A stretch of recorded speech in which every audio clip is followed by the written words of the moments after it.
เป็นปืนสั้นแท้ๆนะแบบมือถือเลยไปเบิ่งกับมือถือไปหมดเนี่ยไม่ยัง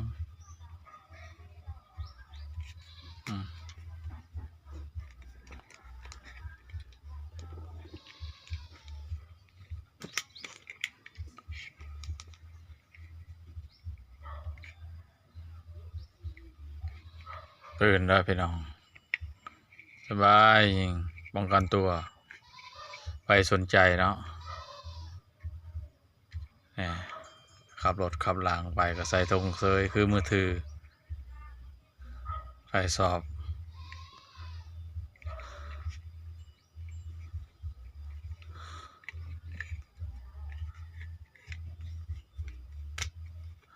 ใส่ลูกซองนัด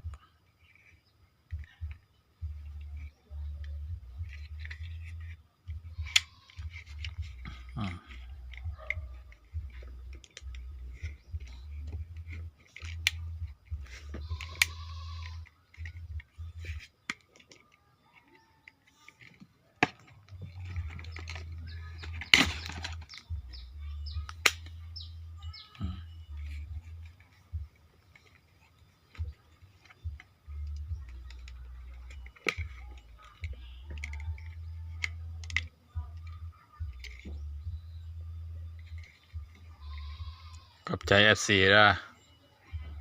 วัยหนุ่มวัยรุ่นครับ